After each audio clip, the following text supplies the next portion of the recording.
গোৰেশ্বৰৰ ৰাজাৰমাটিত ৰঙালী বিহুৰ পাৰ ভঙা উৎসাহ। ৰাজাৰমাটি নৱযুৱক পুথিভঁৰাল ৰঙালী বিহু সন্মিলনী আয়োজন কৰা ৰঙালী বিহুত এই পৰিৱেশ।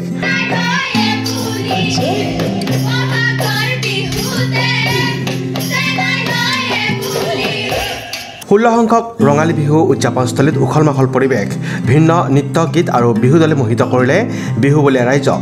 স্থানীয় শিল্পীৰ গীতমাত আৰু আমন্ত্ৰিত শিল্পীৰ সংগীতা অনুষ্ঠানৰে জীপাল হ'ল ৰাজাৰমাটি নৱযুৱক পুথিভঁৰাল বাকৰি। অনুষ্ঠানৰ শুভ উদ্বোধন কৰে গোৰেশ্বৰৰ যুৱ সমাজকৰ্মী সদানন্দ বড়োৱে। আমাৰ ৰাজামাটি নৱযুৱক পুথিভঁৰালৰ উদ্যোগত প্ৰত্যেক বছৰে ৰঙালী বিহু উদযাপন কৰা হয় দুদিনীয়া কাৰ্যসূচীৰে।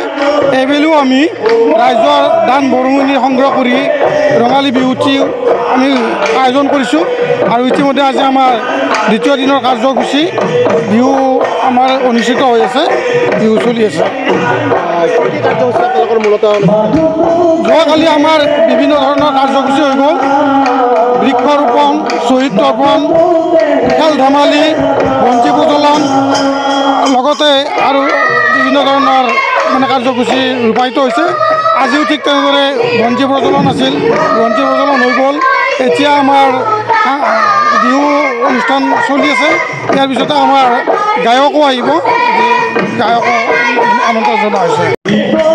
ৰাজামাটি নৱযুৱক পুথিভঁৰাল সজনত যি ৰঙালী বিহু উদযাপন, আচলতে আমাৰ বিহুৰ মূল উদ্দেশ্য হ'ল আমাৰ গাঁৱৰ ৰাইজ যাতে আমি একত্ৰিত হ'ব পাৰোঁ। সকলো কি বাহিৰত চবে নিজৰ নিজৰ কাম ব্যস্ত থাকে, আমি একগোট হোৱাৰ উদ্দেশ্যে আমি বিহু উদযাপন কৰোঁ। আমাৰ মূলত এই উদ্দেশ্য সকলোৱে বহুত এটা মন ৰাইজ যায় চবৰে। এনেকুৱা হৈছে ঘৰত কোনো নাই এতিয়া, এনে অৱস্থা হৈছে। আমি কি অকল বিহু বিহু এনেকুৱা অৱস্থা হৈছে আমাৰ। আৰু বাকী বুলি এতিয়া আৰম্ভ চলি আছে। আমাৰ গাঁৱৰ স্থানীয় লোকেল চলি এনে বিহু গায়ে আছে। ডেকা গাভৰু সকলো এতিয়া আমাৰ বিহুস্থলীত উপস্থিত আছে বৰ্তমান। এইখানে ক'ব লাগিছে। হয়, আজি ৰাজাৰমাটি নৱযুৱক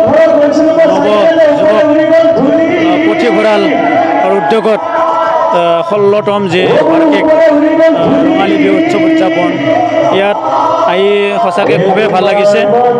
তেখেতসকলে মোক যোৱা 2টা বছৰতো মোক ইয়াত নিমন্ত্ৰণ জনাইছিল, কিন্তু বিশেষ অসুবিধা বশতঃ মই 2টা বছৰত মই আহিব পৰা নাছিলোঁ। এইবাৰ মই ইয়াত আহিম বুলি তেখেতসকলক কথা দিছিলোঁ, সেইমতে আহিছোঁ মই।